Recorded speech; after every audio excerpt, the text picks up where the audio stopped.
Pernahkah Anda bertanya-tanya mengapa beberapa orang bisa membuat Anda kehilangan ketenangan hanya dalam beberapa detik? Sebuah kata, sekilas pandang, atau gerakan kecil, dan tiba-tiba Anda bukan lagi diri Anda sendiri. Anda menjadi versi yang mereka inginkan. Marah, terluka, kecil, lemah. Kenyataannya, itu bukan sekadar reaksi emosional. Itulah bayangan di dalam diri Anda yang sedang terbangun. Carl Jung meyakini bahwa orang-orang beracun seringkali tidak hidup dalam kesadaran. Mereka adalah produk dari luka yang tidak dikenali dari bagian bayangan yang mereka tolak dan proyeksikan ke dunia di sekitar mereka.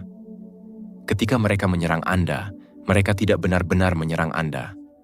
Mereka bergulat dengan bayangan dalam diri mereka sendiri. Dan jika Anda menanggapi dengan energi yang sama, Anda menjadi cerminan dari apa yang Anda sendiri tolak. Menghargai diri sendiri tidak berarti membalas dengan lebih keras. Itu adalah keberanian untuk tidak bereaksi berdasarkan naluri, kemampuan untuk tetap teguh pada pendirian Anda, ketika segala sesuatu di sekitar mencoba menarik Anda menjauh darinya. Seseorang yang memiliki harga diri sejati tidak perlu menguasai orang lain untuk membuktikan harga dirinya. Mereka hanya perlu tidak mengkhianati hakikat mereka sendiri. Dan itulah yang akan kita bahas hari ini. Cara mempertahankan harga diri dalam menghadapi orang-orang yang membuat Anda ingin kehilangannya. Ketika Anda memahami alasan tersebut, Anda tidak perlu lagi melawannya. Anda cukup melihatnya. Tetaplah bertahan sampai akhir karena bagian tersulit juga merupakan bagian yang membawa Anda kembali ke diri Anda sendiri. Bagian pertama, sifat orang beracun. Orang beracun tidak selalu dapat dikategorikan sebagai penjahat dalam arti yang umum. Mereka bisa saja merupakan rekan kerja yang tersenyum sambil merugikan Anda secara diam-diam, teman dekat yang kerap melontarkan lelucon yang merendahkan, atau bahkan anggota keluarga yang membuat Anda merasa bersalah karena berusaha hidup sesuai dengan kebenaran diri sendiri. Keberadaan mereka di sekitar kita bukanlah untuk menghancurkan, melainkan untuk menyingkap aspek-aspek gelap dari jiwa kita yang belum berani kita hadapi secara langsung. Carl Jung menyebutnya sebagai bayangan jiwa manusia. Bayangan pada dasarnya bukanlah sesuatu yang negatif.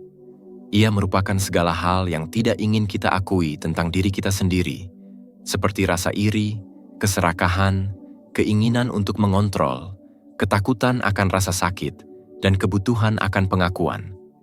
Ketika kita tidak menyadari keberadaan bayangan tersebut, ia akan menemukan jalan lain untuk muncul, yakni melalui proyeksi. Kita cenderung melekatkan sifat, emosi, atau keinginan yang tidak dapat kita terima pada diri kita sendiri kepada orang lain. Umumnya, orang-orang beracun adalah mereka yang hidup sepenuhnya dalam proyeksi diri mereka.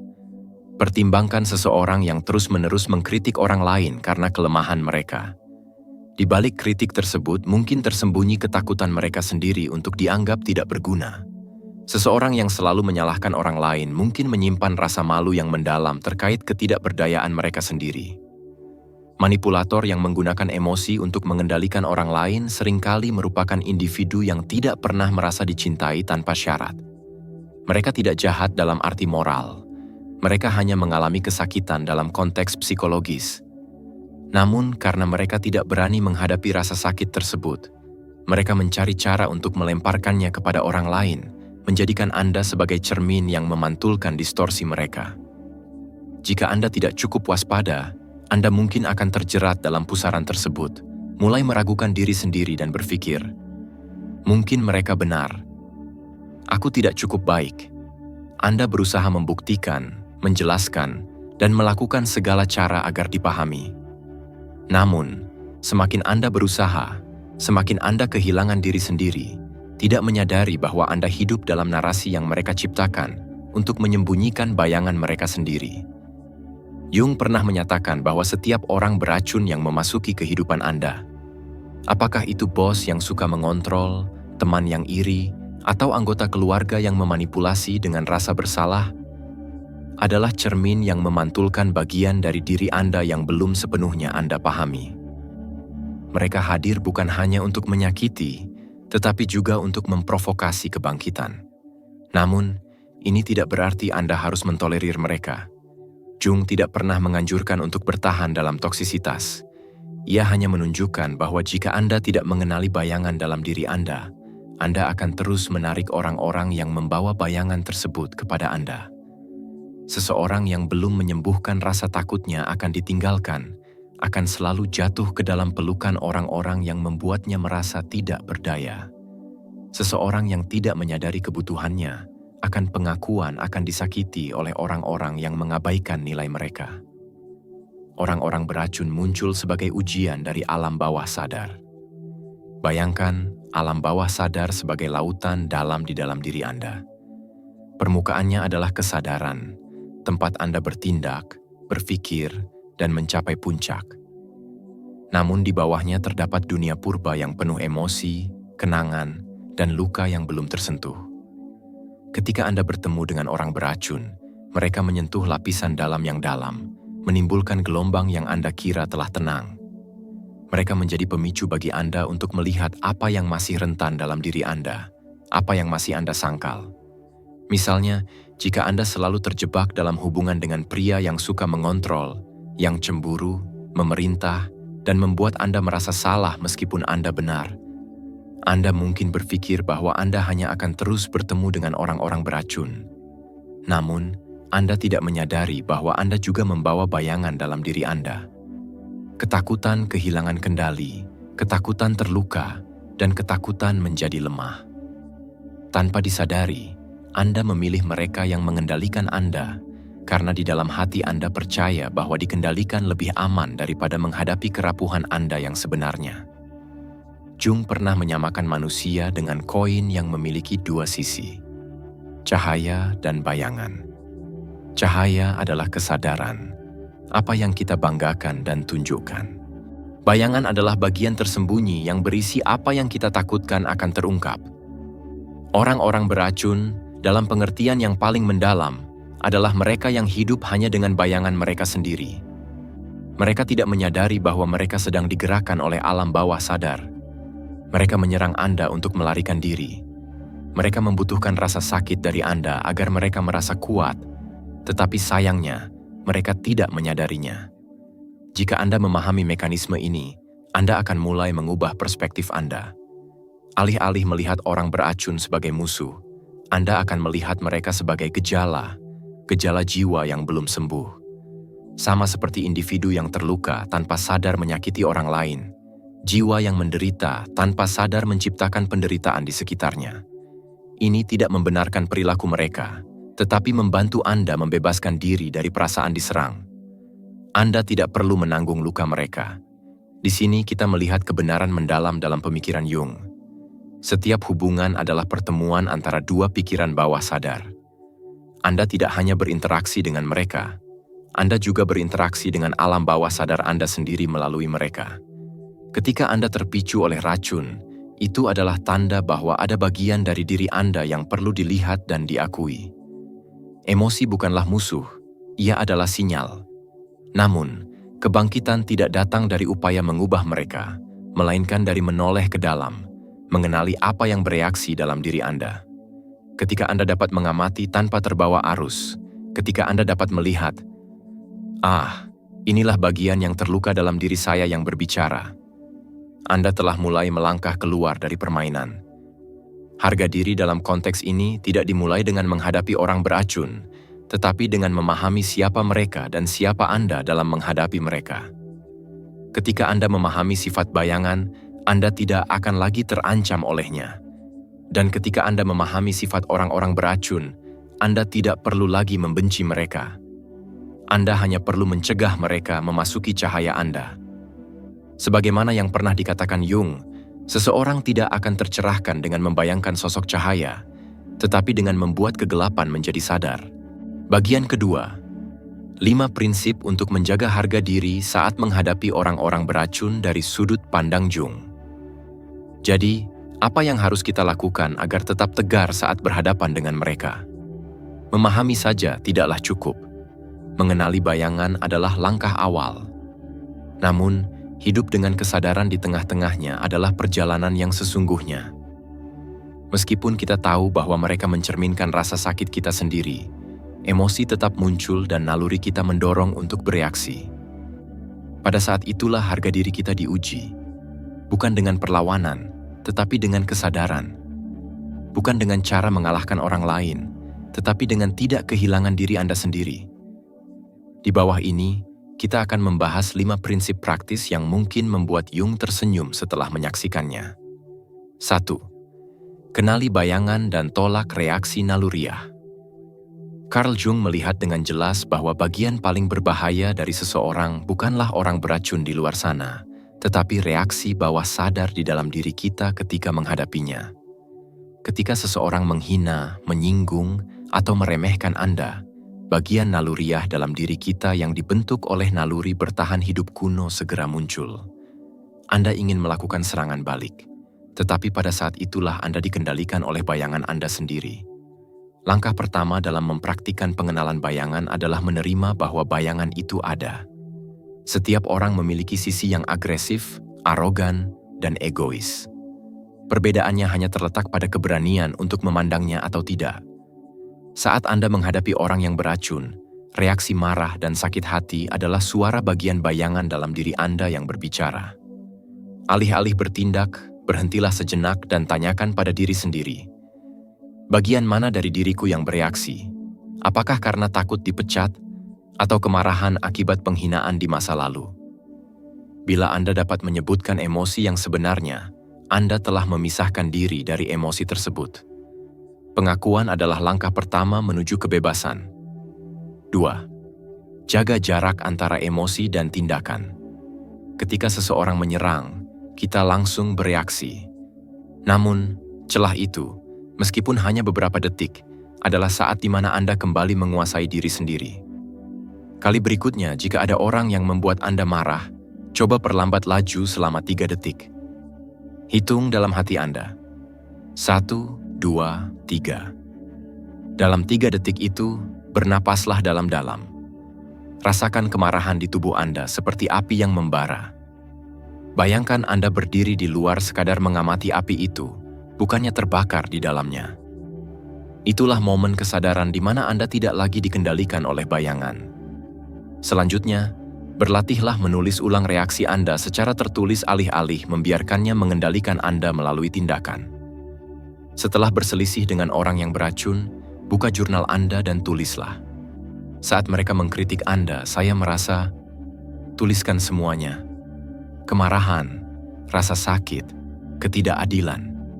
Dengan menuliskannya, Anda mengubah energi bayangan menjadi kata-kata, dan kata-kata itu menjadi lebih ringan.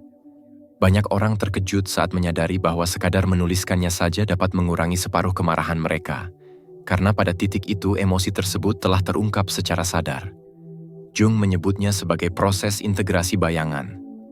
Namun, untuk menghindari reaksi naluriah, pemahaman saja tidaklah cukup. Anda perlu mengubah energi emosional. Emosi tidak hilang ketika Anda menekannya. Mereka hanya sering berubah bentuk menjadi ketegangan, kecemasan, atau ledakan emosi yang tak terduga. Oleh karena itu, biarkan diri Anda melepaskan bayangan itu secara sadar. Bisa melalui tulisan, gambar, meditasi, atau bahkan gerakan. Beberapa terapis Jungian menyarankan pasien untuk mempraktikkan imajinasi aktif, membayangkan berbicara dengan bagian bayangan mereka seolah-olah itu adalah entitas terpisah. Anda bisa memejamkan mata, membayangkan bayangan itu duduk di hadapan Anda dan berkata, "Aku melihatmu. Aku tahu kau marah, namun aku tidak akan membiarkanmu mengendalikan diriku." Dialog ini bukanlah sesuatu yang mengada-ada. Ini adalah cara untuk menyingkapkan alam bawah sadar ke dalam cahaya, melepaskannya dari cengkeramannya. Praktik modern lainnya adalah kehadiran emosional penuh. Ketika Anda merasa tersakiti oleh orang yang beracun, alih-alih terburu-buru menganalisis atau bereaksi, duduklah diam dan rasakan sepenuhnya emosi tersebut dalam tubuh Anda. Biarkan berbicara. Bernapaslah melaluinya. Emosi seperti gelombang hanya berlangsung beberapa menit jika Anda tidak menahannya. Ketika Anda berhenti untuk merasakan, Anda menolak reaksinya. Anda memilih kehadiran daripada pertempuran, dan itu adalah tanda kebangkitan. Jika Anda ingin lebih mendalam, cobalah bermeditasi dengan bayangan.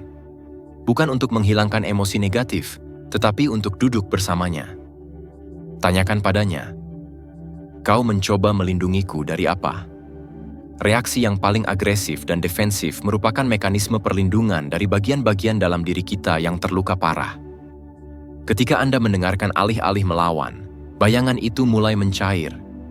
Karena bayangan tidak hilang dengan mengalahkannya, melainkan dengan memahaminya. Menolak reaksi naluriah tidak berarti penekanan. Penindasan adalah keheningan yang beracun, sementara penolakan adalah keheningan yang sadar. Ketika orang lain meremehkan Anda, jangan langsung membela diri. Amati bagian mana dari diri Anda yang disentuh. Ketika Anda merasakan dorongan untuk melakukan serangan balik, berhentilah sejenak dan ingatlah.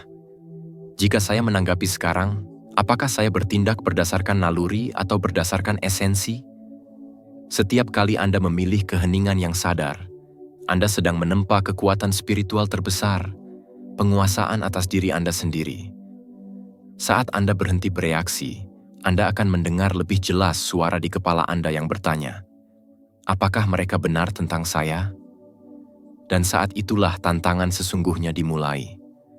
Bukan lagi ujian kemarahan, tetapi ujian keyakinan terhadap harga diri Anda sendiri. Dari sini, perjalanan ke depan bukan lagi tentang menahan reaksi, tetapi mempertahankan identitas Anda di tengah serangan. Hanya ketika Anda tidak membiarkan pendapat orang lain mengganggu definisi diri Anda, barulah Anda benar-benar bebas. 3. Pisahkan identitas Anda dari serangan. Tidak ada seorang pun yang benar-benar kebal terhadap perasaan terluka. Satu kata yang tepat dapat menghancurkan Anda dalam sekejap, tidak peduli seberapa kuat Anda.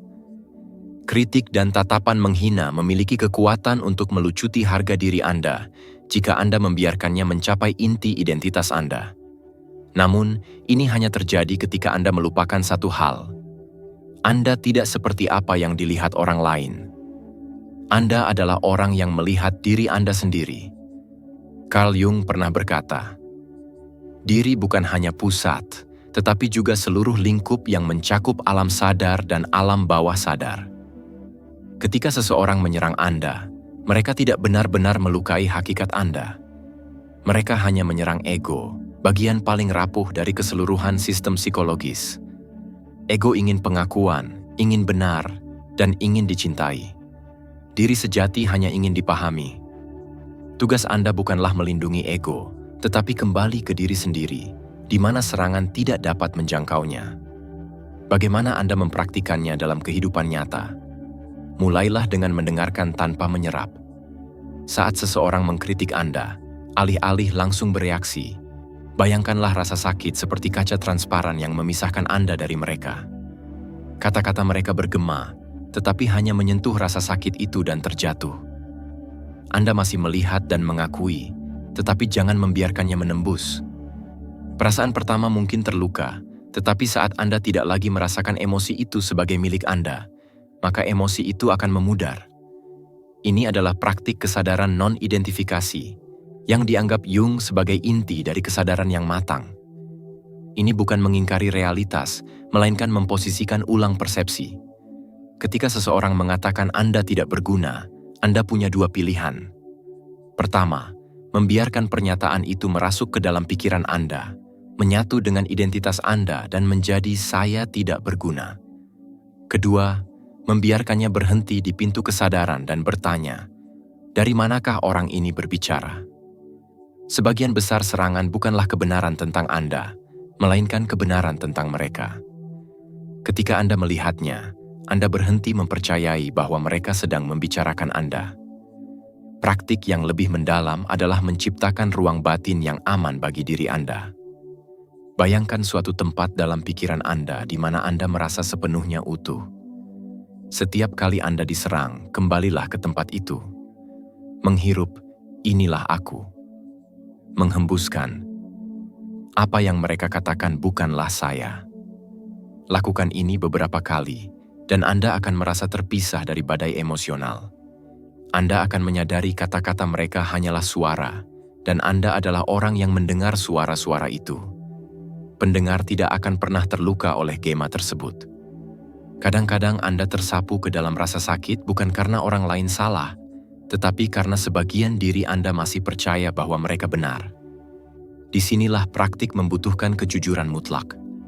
Ketika seseorang mengatakan Anda tidak berguna, tanyakan pada diri Anda sendiri. Apakah ada bagian diriku yang percaya hal itu? Jika ada, jangan benci bagian itu. Dengarkan. Tanyakan dari mana asalnya. Mungkin itu suara anak batin yang dimarahi, yang merasa tidak cukup baik untuk dicintai. Terima. Katakan, sekarang kita sudah dewasa. Kami cukup baik. Ketika Anda menyembuhkan bagian yang merasa tidak cukup percaya, serangan eksternal kehilangan kekuatannya.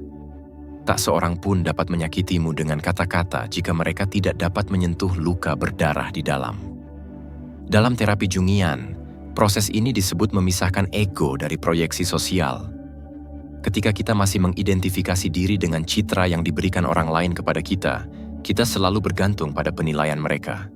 Namun, ketika Anda memahami bahwa setiap pujian, kritik, hinaan, atau kekaguman adalah cerminan pikiran pembicara, Anda menjadi bebas. Bebas dari pujian karena Anda tahu itu tidak mendefinisikan Anda.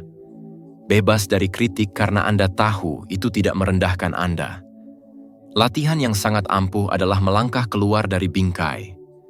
Ketika emosi melonjak setelah serangan, tutup mata Anda dan bayangkan Anda sedang menonton film. Anda melihat dua karakter.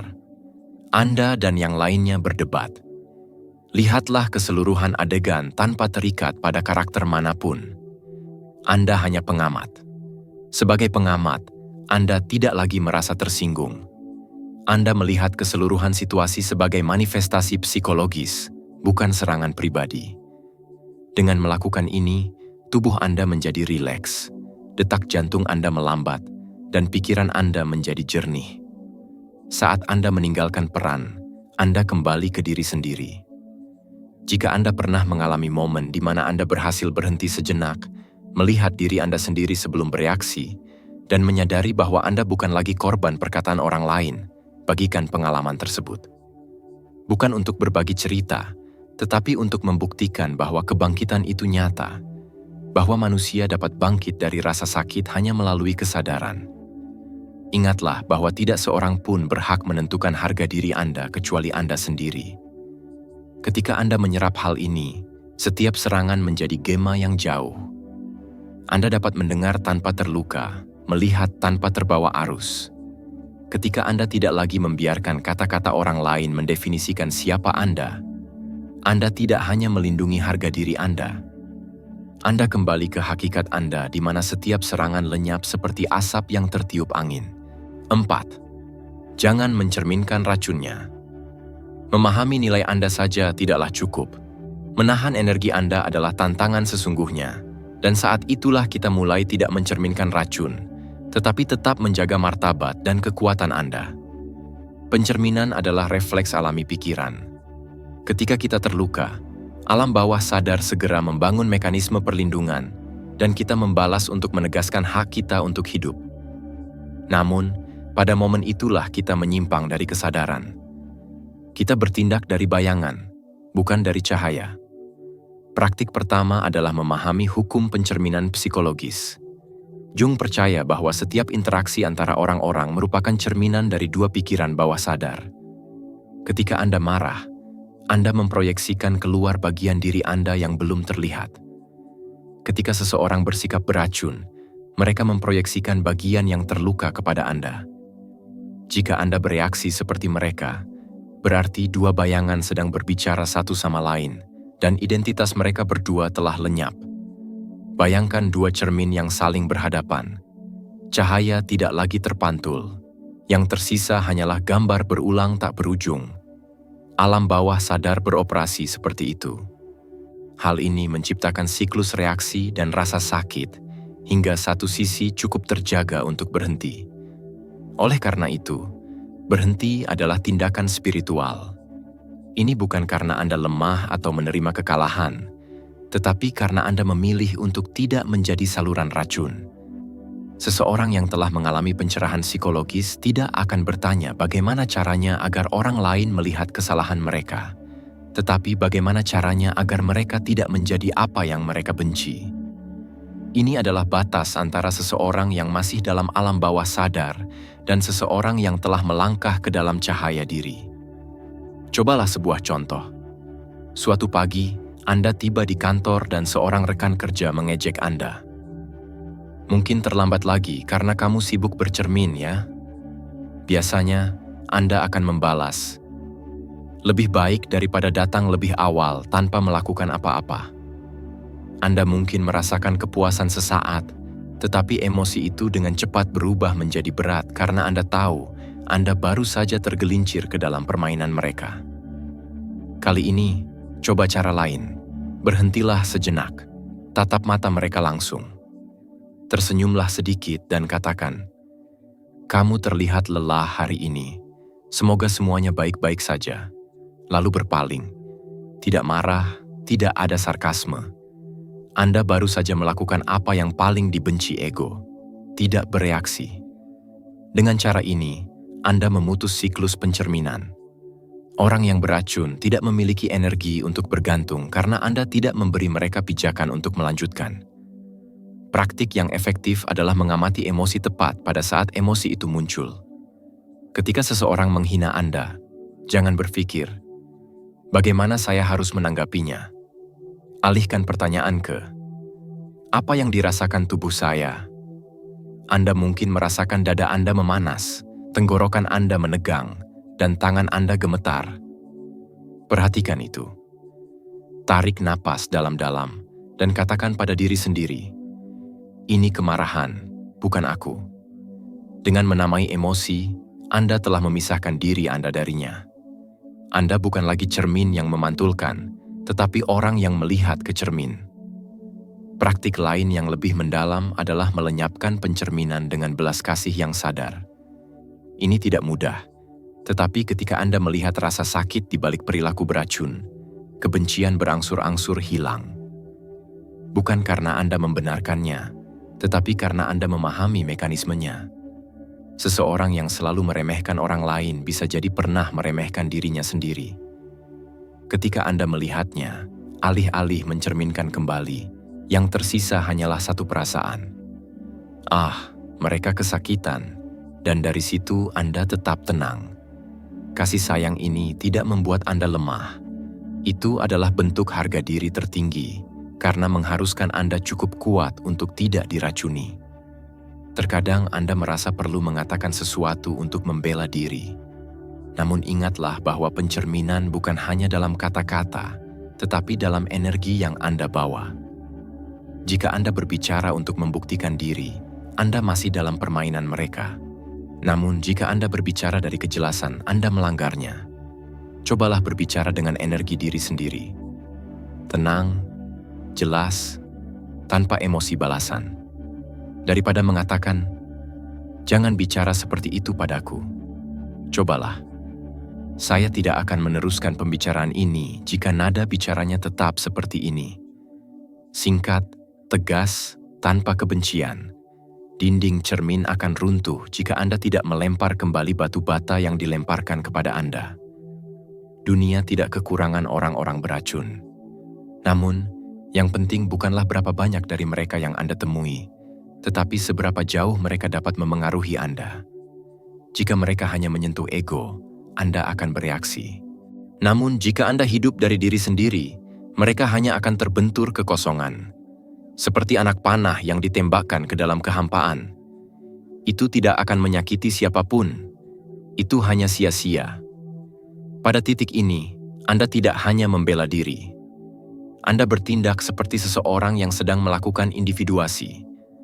Orang yang mengetahui siapa dirinya tahu apa yang mereka butuhkan, dan tidak lagi memerlukan izin siapapun untuk melindunginya. Dan saat itulah kita beranjak ke perjalanan berikutnya. Menetapkan batasan. 5. Menetapkan batasan adalah perilaku individuasi. Menetapkan batasan pertama-tama adalah tindakan kesadaran, bukan penentangan. Ini tidak dimulai dengan, "Saya akan memberi mereka pelajaran," tetapi dengan pertanyaan, "Nilai manakah dalam diri saya yang perlu dilindungi?" Ketika seseorang melewati batas, Kita seringkali berfokus pada perilakunya, apa yang dilakukannya, dan apa yang dikatakannya. Namun dari sudut pandang Jung, tindakan menetapkan batasan mengarah ke dalam, bukan keluar. Ini membantu kita menjadi sadar akan batasan batin kita. Apa yang menyakiti kita? Apa yang memberi kita nutrisi? Apa yang membuat kita merasa menghilang? Bayangkan jiwa Anda sebagai sebuah rumah. Setiap orang yang masuk membawa energi, aroma, dan emosi mereka sendiri. Jika Anda tidak tahu cara mengunci pintu, mereka akan datang dan pergi sesuka hati, meninggalkan kekacauan lalu pergi. Menetapkan batasan berarti belajar menguasai pintu. Siapa yang diundang, siapa yang tidak, dan dalam kondisi apa mereka dapat tinggal. Ini bukan untuk mengisolasi, tetapi untuk menjaga agar rumah itu sendiri tidak diganggu. Banyak orang tidak menetapkan batasan, bukan karena mereka tidak tahu mereka perlu melakukannya, tetapi karena mereka takut. Takut dibenci, takut dianggap egois, dan takut kehilangan penerimaan yang mereka yakini sebagai dasar cinta. Namun, seperti yang ditunjukkan Jung, rasa takut adalah tanda bahwa kita masih hidup dalam bayang-bayang persona. Topeng sosial yang kita gunakan untuk dicintai dan diakui. Mereka yang melakukan individuasi mulai melepaskan topeng itu. Mereka memahami bahwa cinta tidak mengharuskan kita mengorbankan diri sendiri, dan keharmonisan sejati hanya terwujud jika dua insan saling menghargai batasan masing-masing. Menetapkan batasan pada hakikatnya adalah hak individu. Ini menyatakan bahwa Anda tidak lagi hidup untuk diterima oleh orang lain, tetapi untuk menghormati jiwa Anda. Setiap kali Anda mengatakan tidak pada apa yang menyakitkan, Anda mengatakan ya pada jati diri Anda yang sebenarnya. Jung pernah berkata, hak istimewa seumur hidup adalah menjadi dirimu yang sebenarnya. Hak istimewa terbesar seumur hidup adalah menjadi diri Anda yang sebenarnya. Dan Anda tidak dapat menjadi diri sendiri jika Anda selalu larut dalam orang lain.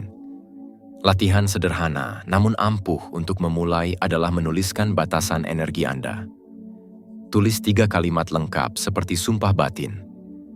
Saya berhak meninggalkan percakapan yang membuat saya merasa kecil. Saya tidak perlu membenarkan istirahat. Saya diizinkan mengecewakan orang lain jika itu berarti jujur pada diri sendiri. Bacalah setiap pagi sebagai pengingat karena batasan bukanlah sesuatu yang Anda buat sekali dan selesai. Mereka adalah keadaan kesadaran yang dipertahankan setiap hari. Praktik lainnya adalah menetapkan batasan dengan energi, bukan hanya kata-kata. Orang-orang beracun sangat sensitif terhadap sinyal kekuasaan. Bukan kekuatan eksternal, tetapi energi batin. Bila Anda bilang, saya tidak ingin membicarakan hal itu, tetapi di dalam hati Anda gemetar ketakutan, mereka akan mendesak lebih jauh. Ketika Anda mengucapkan kalimat yang sama, tetapi hati Anda tetap teguh seperti batu, mereka akan berhenti. Karena batasan tidak dapat ditetapkan dengan kelemahan. Mereka hanya dapat dimiliki oleh orang yang telah menyelaraskan cahaya dan bayangannya. Menetapkan batasan bukanlah tindakan pemisahan, tetapi tindakan cinta. Ketika Anda mengatakan tidak pada apa yang salah, Anda melindungi kapasitas Anda untuk mencintai. Karena cinta tidak dapat tumbuh dalam kebencian, dan kebaikan tidak dapat tumbuh di atas fondasi kelelahan. Orang yang tahu cara menetapkan batasan tidak akan mengurangi rasa cintanya. Mereka mencintai dalam kesadaran. Anda tidak perlu berteriak, menjelaskan, atau membuktikan. Batasan sebenarnya tidak perlu dipahami. Mereka hanya perlu dihormati. Jika Anda jelas tentang diri Anda sendiri, orang lain akan menyesuaikan diri dengan sendirinya. Dan jika tidak, Anda tetap merasa damai karena Anda tahu harga diri tidak terletak pada apakah orang lain memahami Anda, tetapi pada tidak mengkhianati diri sendiri. Dalam keheningan itulah energi individu berubah menjadi kehadiran yang mendalam dan tak tergoyahkan. Dan disitulah perjalanan Jungian membawa kita ke tahap seseorang yang telah mengintegrasikan bayangan. Seseorang yang tidak lagi didorong oleh kebutuhan untuk bereaksi, tetapi sekadar hidup tenang sebagai dirinya sendiri. Nomor 6. Menahan diri untuk diam. Tindakan seseorang yang telah mengintegrasikan bayangan. Dalam dunia Carl Jung, Orang yang belum bersatu dengan bayangan adalah orang yang masih didominasi oleh bayangan tanpa menyadarinya. Mereka perlu berbicara, bereaksi, dan membuktikan diri karena mereka masih melawan diri mereka sendiri. Namun, orang yang telah mengenali dan berdamai dengan bagian itu, yang memahami bahwa di dalamnya terdapat cahaya dan bayangan, tidak lagi terdorong untuk bereaksi terhadap setiap provokasi. Mereka tidak berdiam diri karena pasrah, tetapi menahan diri karena mereka tidak perlu lagi membuktikan diri. Bayangkan Anda sedang duduk di sebuah ruangan dengan seseorang yang selalu menyerang Anda. Kata-katanya setajam pisau, nadanya penuh sarkasme. Biasanya, Anda akan merasakan darah Anda mendidih, ingin membalas untuk mendapatkan keadilan. Namun kali ini, Anda cukup mendengarkan. Tidak ada pembenaran, tidak ada pembelaan. Anda menatap mata mereka langsung, bernapas dalam-dalam, dan memilih untuk diam. Bukan karena Anda tidak punya apa-apa untuk dikatakan, tetapi karena Anda paham bahwa setiap pertarungan membutuhkan dua orang, dan Anda tidak ingin berpartisipasi lagi. Pada saat itu, Anda tidak kalah. Anda bangkit ke atas. Berdiam diri merupakan manifestasi energi yang telah berubah. Bila Anda diam di tengah serangan, Anda tidak menekan bayangan. Anda sedang menyaksikannya. Anda melihat kemarahan, rasa sakit, dan naluri untuk bereaksi meningkat, tetapi Anda tidak membiarkannya bertindak atas nama Anda. Itulah momen ketika Anda membuat bayangan menjadi sadar. Banyak orang salah mengartikan diam sebagai kepasifan. Namun pada kenyataannya, diam adalah suatu bentuk tindakan pada tingkat yang dalam. Ini adalah pilihan sadar untuk tidak membiarkan energi orang lain mengendalikan Anda. Seperti permukaan danau ketika angin bertiup kencang, orang biasa bergerak mengikuti angin, sementara orang yang berbudaya membiarkan airnya tetap tenang. Ketenangan itu bukanlah penghindaran, melainkan kekuatan dunia batin yang terbentuk melalui penderitaan. Ada sebuah kisah tentang seorang murid yang menemui seorang guru Zen dan berkata, "Guru, saya telah dihina. Apa yang harus saya lakukan agar orang itu mengerti bahwa mereka salah?" Sang guru menjawab, "Jika seseorang memberimu hadiah dan kamu tidak menerimanya, milik siapakah hadiah itu?" Murid itu berkata, "Itu tetap milik si pemberi." Sang guru tersenyum. Begitu pula dengan penghinaan. Ketika Anda berdiam diri, Anda tidak menerima hadiah beracun itu. Anda membiarkannya jatuh ke tanah, mengembalikannya kepada si pengirim. Ingatlah saat-saat Anda berdebat dengan orang beracun. Setelah setiap argumen, entah Anda menang atau kalah, Anda pasti merasa kelelahan. Karena dalam pertempuran itu, mereka telah menarik Anda ke dalam energi mereka. Anda berbicara. Mereka berbicara. Keduanya mencerminkan bayangan satu sama lain. Namun jika lain kali Anda memilih untuk diam, bukan diam untuk bertahan, tetapi diam dengan kesadaran yang jelas bahwa Anda tidak perlu membuktikan apapun, Anda akan merasakan kekuatan yang berbeda, proaktivitas yang tak terlihat, perasaan yang anehnya kuat karena Anda baru saja menarik energi Anda dari permainan. Anda tidak lagi terseret. Anda berdiri di tengah. Berdiam diri juga merupakan cara untuk mendengar suara jiwa. Jung pernah menganggap jiwa sebagai entitas dengan bahasanya sendiri. Ia tidak berbicara melalui kata-kata, melainkan melalui perasaan, intuisi, dan keheningan. Ketika Anda terus berbicara dan bereaksi, Anda menggetarkan dunia batin Anda. Namun ketika Anda diam, Anda mendengar apa yang lebih dalam, apa yang benar-benar Anda rasakan, benar-benar butuhkan, dan benar-benar ingin Anda capai. Keheningan itu tidak hanya melindungi Anda dari orang-orang beracun, tetapi juga membawa Anda lebih dekat dengan esensi Anda. Terkadang, diam membuat orang beracun semakin marah karena mereka tidak bisa lagi mengendalikan Anda. Namun hal itu justru menegaskan bahwa Anda berada di jalan yang benar. Orang yang belum bersatu dengan bayangan selalu membutuhkan reaksi Anda untuk merasakan keberadaan mereka. Sementara orang yang telah selaras dengan bayangan hanya membutuhkan kehadiran mereka sendiri sebagai cermin transparan. Mereka tidak melawan atau memaafkan. Mereka hanya tidak berpartisipasi, dan itulah kemenangan sejati. Dalam perjalanan Jung, orang yang bersatu dengan bayangan tidak menjadi lebih baik, melainkan lebih utuh. Dan dalam keutuhan itu, mereka hanya perlu hadir. Keheningan mereka tidak dingin. Keheningan itu dalam, kental, dan menyembuhkan. Dunia ini bising karena semua orang ingin berbicara. Namun, mereka yang benar-benar memahami diri sendiri akan tahu kapan harus berdiam diri, bukan meninggalkan percakapan, tetapi tetap bersama diri sendiri. Dan dalam keheningan itu, keajaiban terjadi. Bayangan tak lagi mengancam. Ia menjadi landasan bagi cahaya untuk berdiri kokoh. Ketika debu benturan mereda, yang tersisa bukanlah apa yang mereka katakan, melainkan bagaimana Anda memperlakukan diri sendiri di tengah pusaran itu.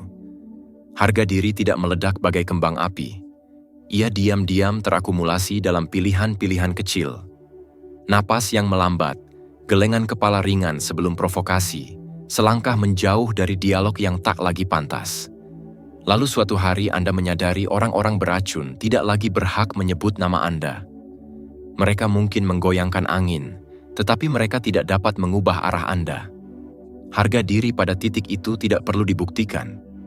Ia tampak seperti medan keheningan yang mengelilingi Anda, jernih, kokoh, dan tak tergoyahkan. Dan saat itulah Anda tahu Anda telah pulang.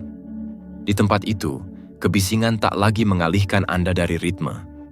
Bayangan tak lagi menyesatkan Anda. Anda berdiri kokoh dalam cahaya Anda sendiri. Dan itu saja sudah cukup sebagai jawabannya.